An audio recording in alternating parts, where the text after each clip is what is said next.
World వైడ్లోనే technology కలిసిన first country ఏదో మీకు తెలుసా? తెలియకపోతే రండి వీడియోలో తెలుసుకుందాం. Switzerland most technological country. అక్కడ ఉన్న పొల్యూషన్ అండ్ కాలుష్యం అనేది ఆ కంట్రీపై డిపెండ్ అయి ఉంటుంది. కంట్రీలో స్కూల్ పిల్లలకి టెక్నాలజీ గురించి నేర్పుతారు. అదే మన ఇండియాలో అయితే స్కూల్ పిల్లల పరిస్థితి ఇది. స్కూల్ పిల్లలనే కాదు, అదే ఓ హోటల్కి వెళ్ళి ఏదైనా తినాలన్నా భయంతో అయిపోయిన పరిస్థితి అయిపోయింది మన ఇండియాలో. అయితే మనం ఎక్కడికైనా బయటికి వెళ్ళాలన్నా, ఏదైనా లాంగ్ జర్నీ వెళ్ళాలన్నా బయటికి వెళ్ళలేని పరిస్థితి అయిపోయింది మన ఇండియాలో. రోడ్స్ వల్ల కావచ్చు, రోడ్డు మీద తిరిగి వాహనాల వల్ల అయినా కావచ్చు. రోడ్డు మీదకి వచ్చి తిరగాలన్నా భయంగా తిరగాల్సి వస్తుంది ఈ రోజుల్లో. రీజన్గా మొన్న జరిగిన బస్సు యాక్సిడెంట్లో కానీ ఇవన్నీ చూస్తుంటే ఫ్యామిలీతో వెళ్ళాలన్నా కూడా భయపడిపోతున్నారు.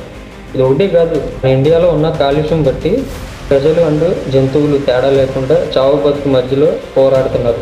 ఈ విధంగా మన ఇండియాలో 3G, 4G, 5G అనే నెట్వర్క్ వలన మనుషులు అనేవి చనిపోతాయి.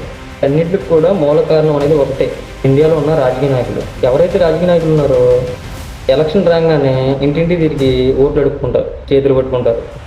అదే రాజకీయ నాయకుడు గెలవంగానే మొట్టమొదటిసారిగా కనిపెట్టేది ఏంటో తెలుసా? డ్రైనేజీలు ఉన్నాయా లేవా, రోడ్స్ ఉన్నాయా లేవా, స్కూల్ పిల్లలకి ఫుడ్ ఎలా ఉంది, గ్రామంలో ప్రజలు ఎలా ఉంటున్నారు, వాళ్ళ పరిస్థితులు ఏంటి, అవి కాదు కనుక్కునేది. ఇండియాలో first time iPhone colour orange ఇలా ఉంటుందన్నమాట మన ఇండియా రాజకీయ నాయకుల పరిస్థితి.